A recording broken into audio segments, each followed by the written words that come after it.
অসংখ্য মানুষদের মধ্যে থেকে বেছে নিয়ে কোরআন কারীমের জন্য মনোনীত করে 5 ওয়াক্ত নামাজ জামাতবদ্ধ আদায় করে আল্লাহর গোলাম হিসাবে আমাদেরকে জীবনযাপন করার সুযোগ দিয়েছেন। সেই মাহবুবের দরবারে আমার শুকরিয়া আদায় করছি। সকলে বলছি আলহামদুলিল্লাহ। শুরুতে আল্লাহর কাছে আমরা দোয়া করি। ইতিমধ্যে আপনারা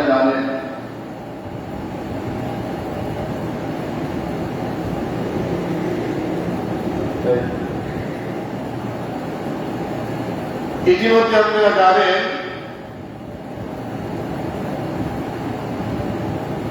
আমাদের ঈশ্বরটি অতি পরিচিত একজন ব্যক্তি, সাবেক মেয়র মখলেছুর রহমান বাবলু ভাই ইন্তেকাল করেছেন। তার রূহের মাগফিরাতের জন্য আমরা আল্লাহর কাছে দোয়া করছি। আল্লাহ রাব্বুল আলামিন যেন তার জীবনের গুনাহ খাতাগুলোকে মাফ করে দেন। যত লোক মারা গিয়েছেন সেই সাথে আমাদের আপনজন ভালোবাসার মানুষ, আল্লাহ যেন সকলকে ক্ষমা করে দেয়। আমরা সকলে বলছি আমিন।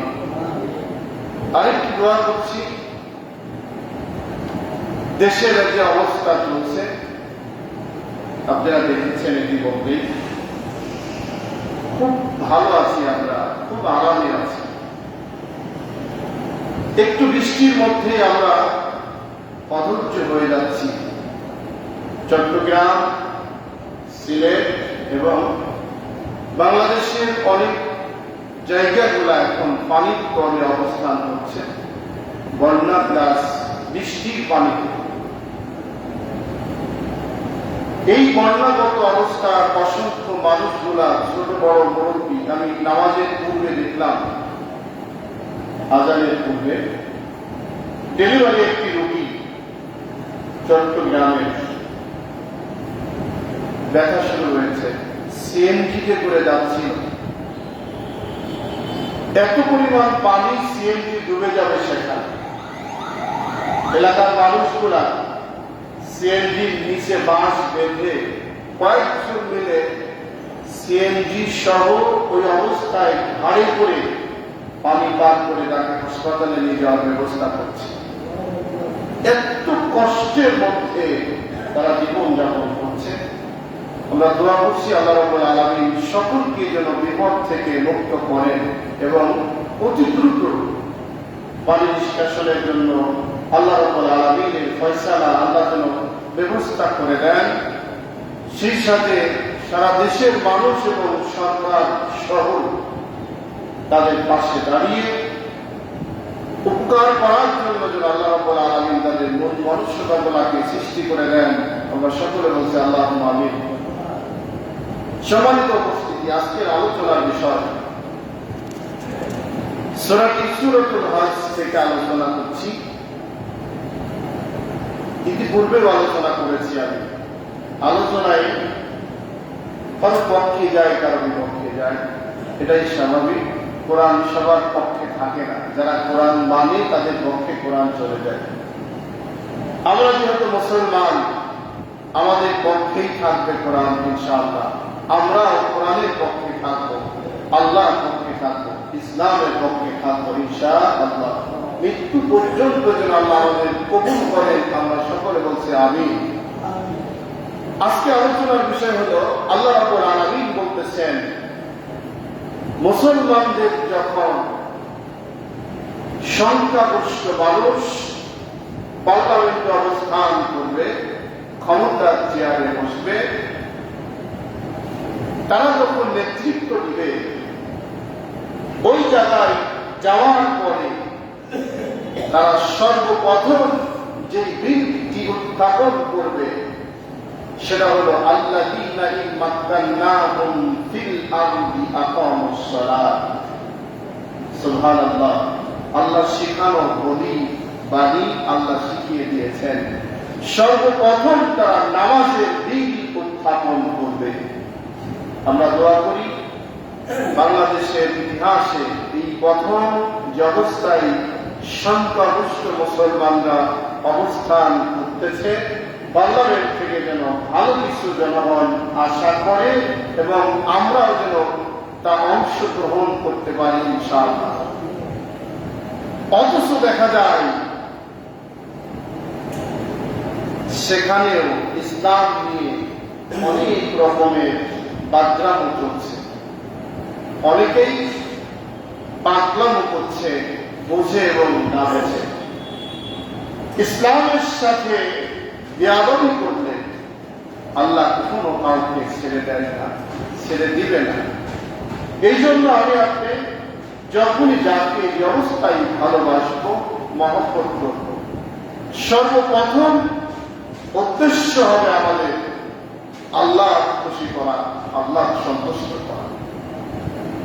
তাহলে আল্লাহ আমাদের প্রতি সন্তুষ্ট হবেন, খুশি হবেন। আজকে সারা দেশ এবং দেশের মানুষ খুবই শান্তিতে অবস্থান করছে এমন না, আবার আগের মতো অবস্থান করছে তেমনও না।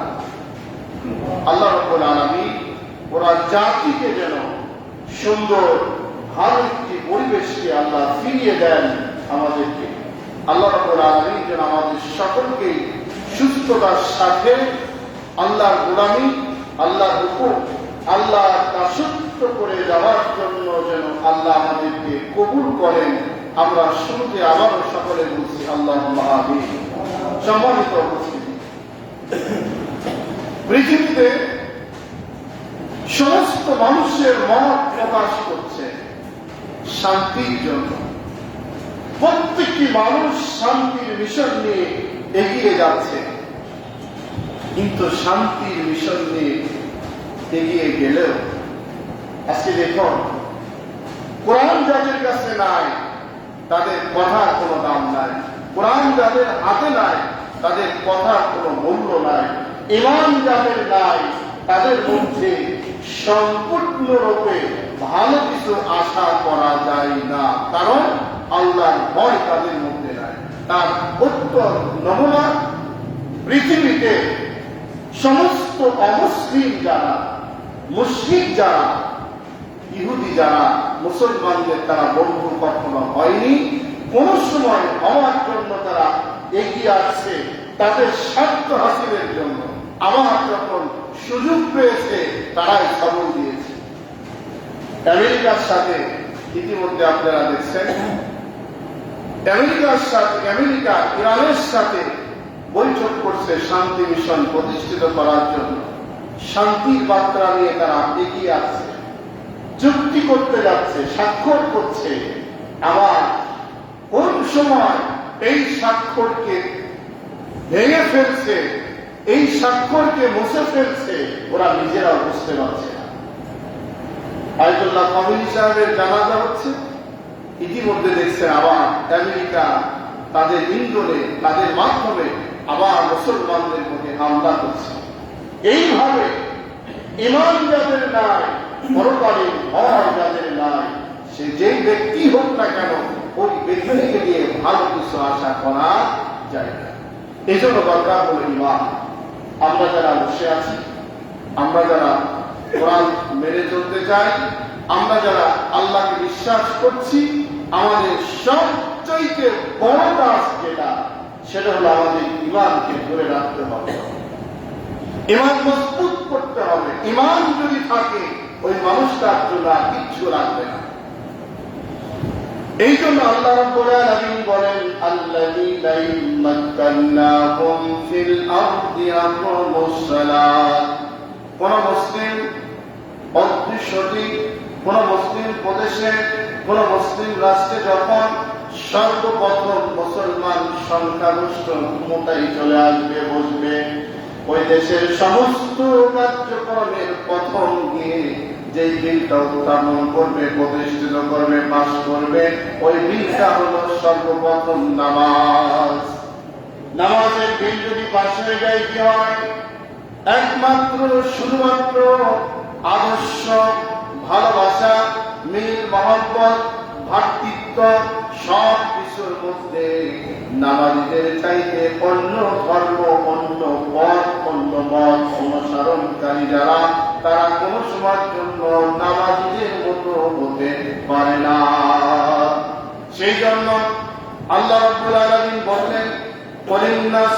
صلاتي ونسكي ومحياي ومماتي لله رب العالمين বান্দা তুমি বলো আমার নামাজ আল্লাহর জন্য, আমার রাজনীতি আল্লাহর জন্য, আমার অর্থনীতি আল্লাহর জন্য, জীবন জৈবন আল্লাহর জন্য। আমার জীবনের শুরু থেকে মৃত্যু পর্যন্ত যত কার্যক্রম রয়েছে সমস্ত কার্যক্রম শুধুমাত্র একমাত্র আল্লাহ ব্যতীত আর কারোর জন্য আমি করতে রাজি না। আমার ভাইরা, এই সিদ্ধান্ত নিয়ে যারা ঈমান নিয়ে আসবে, ঈমান নিয়ে আসলে আল্লাহ রাব্বুল আলামিনের বিধান অনুযায়ী আকামুস সালাত যখন আল্লাহ বললেন নামাজের বিল উত্থাপন করবে, নামাজের বিল যখন পাশ হয়ে যাবে, আল্লাহ রাব্বুল আলামিন আরেক জায়গায় বলেন নিশ্চয় ইন্নাস সালাতা তানহা আনিল ফাহশাই ওয়াল মুনকার, একমাত্র মানুষকে অন্যায়, অশ্লীল, বেহায়া, খারাপ কার্যক্রম, সমস্ত পাপাচার থেকে মুক্ত রাখতে পারে এই জিনিসটি, যেই বিষয়টি তার নাম হলো নামাজ। নামাজ ব্যতীত মানুষকে পরিবর্তন করতে কেউ পারে না। আমরা নামাজ পড়ার পরে পরিবর্তন হচ্ছি না। নামাজ পড়ার পরেও পরিবর্তন না হওয়ার জন্য পিছনে তাকালে দেখা যাবে আমাদের নামাজ যেভাবে হওয়া দরকার সেইভাবে নামাজটা আমাদের হচ্ছে না। আর ভাইরা, আপনারা দেখছেন আমরা কথা বলি, বাংলাদেশের যে অবস্থান ব্যাখ্যা করছে, আমার দেশের জনগণ, দেশের মানুষ নতুনত্ব, নতুন কিছু তৈরি করার আগ দিয়েই সবচেয়ে বেশি কার্যক্রম দেখবেন যারা করছে তারা হলো যে কোনো একটি বিষয় দেখার সাথে সাথেই তারা সেটাকে কিন্তু তৈরি করে ফেলছে। মেশিনপত্র বলেন, অন্যান্য আসবাবপত্র বলেন, অন্যান্য জিনিসপত্র যা কিছুই বলেন না কেন, চীন, জাপান, তারপর অন্যান্য দেশগুলা যেভাবে করছে, এমনকি ভারতও কিন্তু করা শুরু করেছে। তার মানে হলো একটা জিনিস যখন জান প্রাণ দিয়ে, মস্তিষ্ক দিয়ে বুঝে শুনে যখন করবে, ওই জিনিসটা নকল এবং ওই জিনিসটা অনুসরণ এবং ওই জিনিসটা তৈরি করা তার জন্য সহজ হয়ে যাবে। তাই যদি হয়, আমরা যে নামাজ পড়ছি, আল্লাহর যে ঘোষণা যে ইন্নাস সালাতা তানহা আনিল ফাহশাই ওয়াল মুনকার, নিশ্চয়ই নামাজই পারে তোমাদেরকে পরিবর্তন করতে, নামাজের মাধ্যমেই তোমরা পরিবর্তন হবে। তাহলে আল্লাহর ঘোষণা কোরআনে, আমাদের জীবনটা হলো নামাজের মধ্যে। আল্লাহর ঘোষণা মোতাবেক আমাদের নামাজ যুগের পর যুগ পড়ার পরেও পরিবর্তন হতে পারছে না। পরিবর্তন হতে না পারার কারণ কি? আমরা যে নামাজ পড়ছি বুঝে পড়ি না, জেনে পড়ি না, গবেষণা করি না। আমরা নামাজের মধ্যে কি বলছি সেটা আমরা নিজেরাই জানি না। না জানার জন্য আমরা যুগের পর যুগ, সময়ের পর সময়, বছরের পর বছর চলে যায়, এত নামাজ পড়লাম কিন্তু আল্লাহ রাব্বুল আলামিনের ঘোষণা মোতাবেক পরিবর্তন হতে পারছে না। এজন্য ভাইয়েরা, নামাজ কি করতে হবে? বুঝে এবং শুনে, জেনে বুঝে একমাত্র আল্লাহর জন্য সেই কাজটি আমাকে আপনাকে করতে হবে। আপনি যদি 1 টাকা দান করেন, এই দানটাও আপনাকে দেখলো কে দেখলো না এটিকে টাকার দরকার নেই। আপনি কারো উপকার করবেন, উপকার করার সময় কে আপনার তাকালো আর কে তাকালো না এদিকে আপনি দেখার দরকার নেই। আপনি দেখবেন আপনাকে যিনি দিয়েছেন খোঁজ খবর রাখেন এবং সকল সময়ের জন্য আপনি ঈমান নিয়ে আসছেন ওয়াদাবদ্ধ হয়ে যে আমি যা কিছু করবো একমাত্র আল্লাহর সন্তুষ্টির জন্যই করবো। এই উদ্দেশ্য যদি ঠিক থেকে থাকে, ওই কাজের বরকত অবশ্যই আল্লাহ রাব্বুল আলামিন আপনাকে দান করবেন। দেখুন,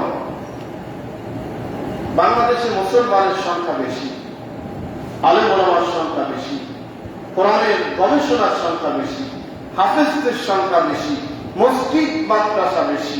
এত বেশি হওয়ার পরেও আমাদের মধ্যে পরিবর্তন না হওয়ার কারণ হলো বাংলা উদ্দেশ্যের মধ্যে সবচাইতে বেশি অবহেলিত যে জিনিসটি তার নাম হলো কোরআন। আমরা না বুঝে না চিন্তা করে যেই জিনিসটা সবচাইতে বেশি তেলাওয়াত করি তার নাম হলো কোরআন। আপনি দেখেন, এটা গান যখন কেউ শোনে, গানটা উনি মুখস্থ করার চেষ্টা একবার, দুইবার, তিনবার, পাঁচবার করে, গানটা মুখস্থ না হইলেও উনি ভাবলাই একে একা যখন চলে শুরু করলো, দুই এক কোটি হলেও তিনি করতে পারে, বলতে পারে। কয়েকদিন যাওয়ার পরে সে গানটা ভালো লাগে না, নাটকটা ভালো লাগে না, সিনেমাটা ভালো লাগে না, কবিতা ভালো লাগে না, সাহিত্যিক বই পুস্তক পড়লে ভালো লাগে না। কিন্তু আমরা যদি ওইভাবে বুঝে চেষ্টা করে চিন্তা করে মনে করতাম, সূরা ফাতিহাটা আমরা বুঝবো, মুখস্থ করবো, সহিশুদ্ধ করার চেষ্টা করব, নামাজটাকে ঠিক করব, নামাজের মাসাইলগুলো আমরা জানবো, ঠিক করব, সহিভাবে নামাজ পড়ার চেষ্টা করব, তাহলে একদিন, 2 দিন, 5 দিন, 10 দিন, জীবনে 40 বছর পর্যন্ত নামাজ পড়ার পরেও সূরা ফাতিহা বলতে পারে না এই জাতীয় মুসলমান আমার দেশে বেশি। কেন ভাই? যে মসজিদে 5 ওয়াক্ত নামাজে ইমাম সাহেব সূরা ফাতিহা পড়ছে, সূরা কেরাত পড়ছে, নামাজের রীতিনীতি অনুসরণ করে চলছে, সেই মুসল্লি, সেই মুত্তাকি সূরা ফাতিহা পারবে না, অন্য সূরা নকল করতে পারবে না, কেমন হতে পারে? ভাইরা, এই জন্য আল্লাহ রাব্বুল আলামিন বললেন, রাষ্ট্রীয় পর্যায়ে গিয়ে নামাজের বিল উত্থাপন যখন হবে, নামাজকে বাধ্যতামূলক যখন করা হবে, অন্যান্য দেশে এমন নিয়ম দেখুন আছে, আযান হয়েছে, কাজকাম, ব্যবসা বাণিজ্য, চাকরি কর্ম সব বন্ধ, যেমন আছে তেমন কি থাক। আযান হওয়ার সাথে সাথে আর কোনো কাজ নেই, এখন যেই কাজটি তার নাম হলো নামাজ। আমরা নামাজিরা, দোকানদার ভাইয়েরা, অন্য কর্মের লোকেরা নামাজের সময় চলে গেল, কাস্টমার চলে আসলো, তখন বলি কাস্টমারও নামাজি মুসলমান, দোকানদারও নামাজি মুসলমান। তখন চিন্তা করি, থামো, সারাদিন বেচা কিনাই নাই, কাস্টমার যখন আসলো, জোহরের নামাজ পড়ে পড়লেও তো সমস্যা নাই, আসরের আগ পর্যন্ত সময় থাকে। আমরা নিজেরাই কিন্তু অনেক নিয়ম বানাই ফেলেছি, আসরের আগ পর্যন্ত তো সময় থাকে, সমস্যা নেই, অসুবিধা নাই। অর্থ চলে গেল, জামাত শেষ হয়ে গেল, এখন কাস্টমার হৃদয় দিয়ে কিছুক্ষণ পরে উনি ঢুলতে আসতে ব্যাপার ভাই আর বলেন না, নামাজ শুরু কর, নামাজে বের হব, কাস্টমার আসলো, বিদায় দিয়ে তারপর আসলাম। এখন কাস্টমার নামাজে আসলো না, দোকানদারও নামাজ জামাতে পড়লো না। এই রীতিনীতি আমাদের এমন পর্যায়ে করে ফেলছে, যদি আমি বিক্রিটা না করে চলে আসতাম তাহলে তো আমার রিজিকের পয়সাটা হতো না। ভাইরা, আমরা বাংলাদেশের জনগণ ইসলাম এত উর্বর থাকার পরেও নিজেরা পরিবর্তন না হওয়ার কারণ ইসলামকে ওইভাবে বোঝার চেষ্টা করি না। বাধ্যতামূলক যদি নামাজটাকে বিল উত্থাপন করা হতো, তাহলে নামাজ আযান হওয়ার সাথে সাথেই সব বন্ধ করে দাও। ওই আল্লাহ রাব্বুল আলামিন সূরা জুমার মধ্যে বলছেন, ইয়া আইয়ুহাল্লাযীনা আমানু ইযা নুদিয়া লিস-সালাতি মিন ইয়াউমিল জুমআতি ফাসআউ ইলা যিকরিল্লাহি ওয়া যারুল বাইয়। আযান হয়ে গেল, আমার আপনার প্রথম কাজ যেটা, সেটা হলো সব বন্ধ করেন, বন্ধ রাখেন, এবার নামাজের উদ্দেশ্যে ধাবিত হন, আযানের জবাব দেন, মসজিদে প্রবেশ করেন। দেখুন, আমাদের জুম্মার দিনেও বরং সে জুম্মা বাদেই মুসল্লি আমাদের বেশি হয়, জুম্মার দিনে আমাদের কাজ বেড়ে যায়। কেন?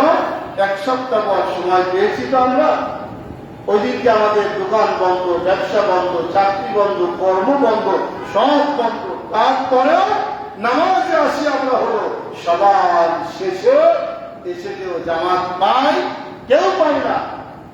কেন?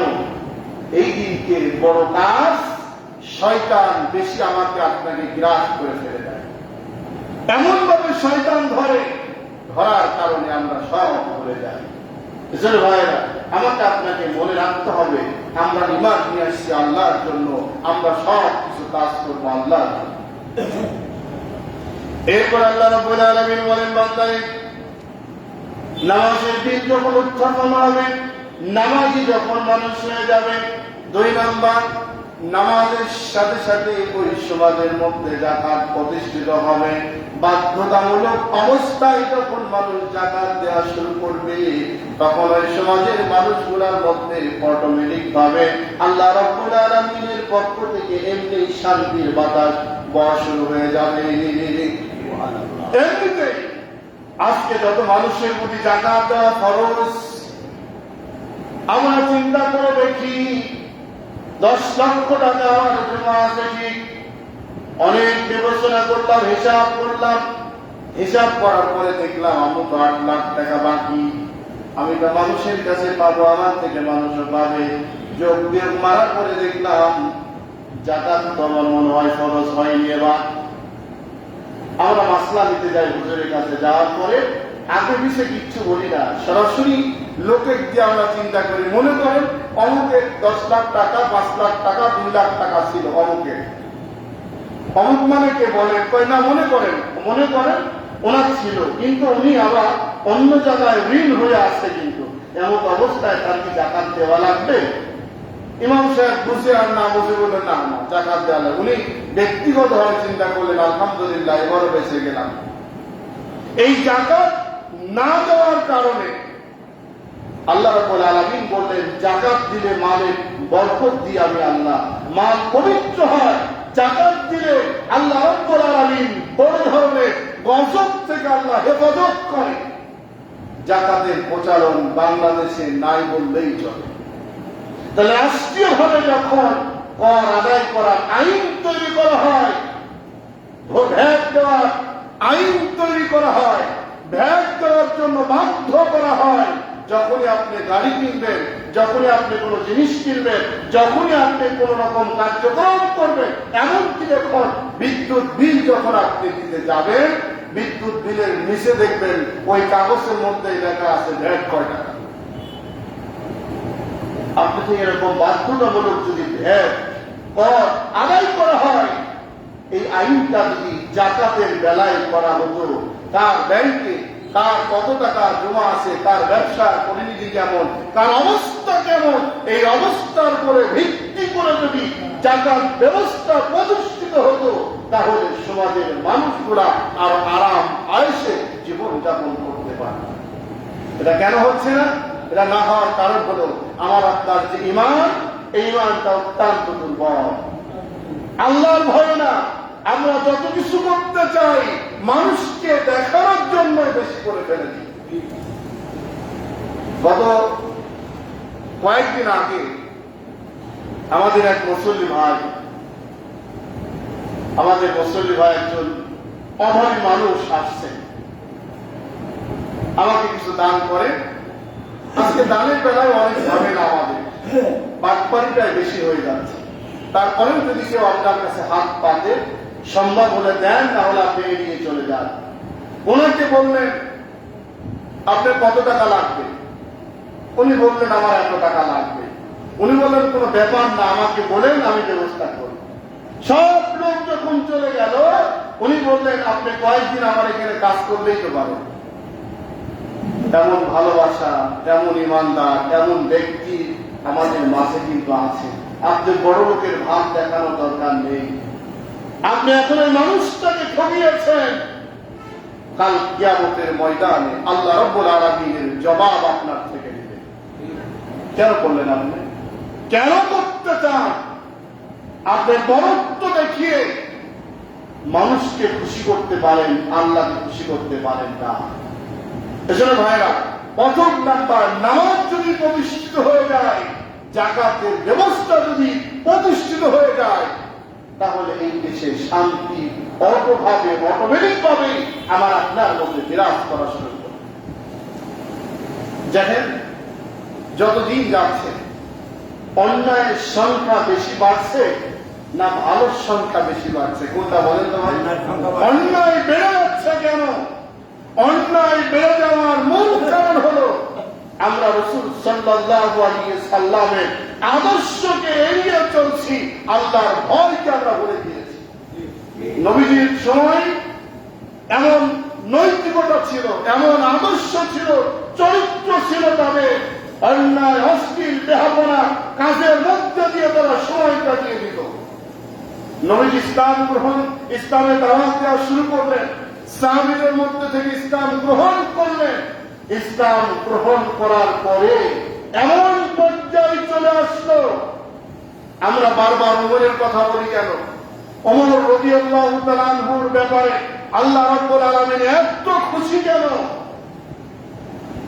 আর আমাদের নেতাদের প্রতি কর্মীরাই খুশি হতে পারে না, তো অন্য কেউ খুশি হয় কি বলে? সে নেতা যেই হোক না কেন। ওমর রাদিয়াল্লাহু তাআলা আনহু এখন অর্ধজাহানের প্রেসিডেন্ট। ওমরের ব্যাপারে তালাশ করার জন্য 500 লোকজন পাঠালো গোয়েন্দা সংস্থা, ওমরের ব্যাপারে খোঁজ দিয়ে আসো। ওমর এত নামি দামি কেন?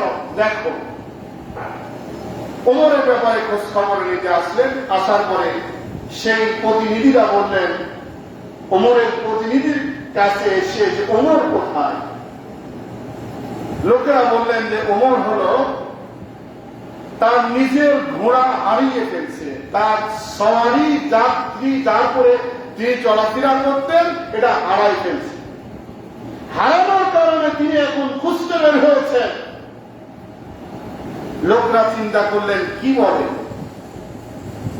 তার অর্ধজাহানের প্রেসিডেন্ট যিনি, তার সওয়ারি ঘোড়া বাহন নিজেই খুঁজতে বের হয়েছেন।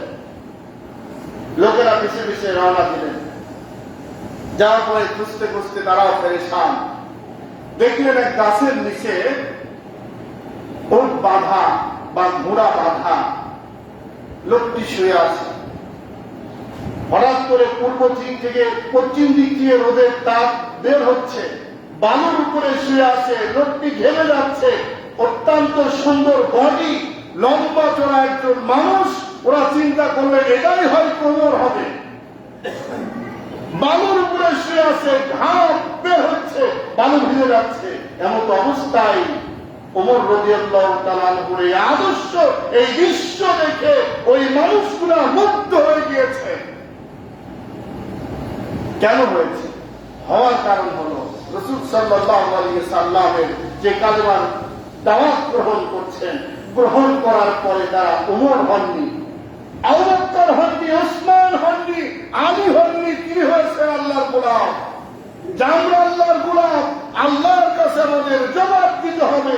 অর্ধজাহানের প্রেসিডেন্ট হওয়ার পরেও যদি আল্লাহর কাছে জবাবদিহিমূলক এত চিন্তা চেতনা, ভয় ভীতি এত রকমের থাকতো তাদের মধ্যে, আমাদের এমপি মন্ত্রী মিনিস্টারদের মধ্যে এরকম কোন চিন্তা চেতনার রেশ সামান্য পরিমাণ আমরা কি অনুভব করতে পারি বলেন? কেন?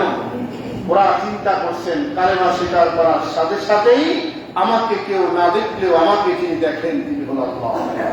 রাতের অন্ধকারেও যদি আমি ফাঁকি দিই, আমার মাধ্যমে কলমের খোঁচাই, আমার কথায় আচার আচরণে কেউ যদি কষ্ট পেয়ে থাকে, আল্লাহর কাছে আমাকে জবাব দিতে হবে। এই ভয় ঈমান তাদের মধ্যে ছিল। যেই সমাজের মানুষগুলা রাসূল সাল্লাল্লাহু আলাইহি সাল্লামের হাতে হাত দিয়ে ইসলাম গ্রহণ করার পরে ওই সমাজের অনৈতিক চরিত্র মদখোর মদ ছেড়ে দিল, নিশাখোর নিশা ছেড়ে দিল, বাটপারি কাজ থেকে মানুষ ভালো হয়ে গেল।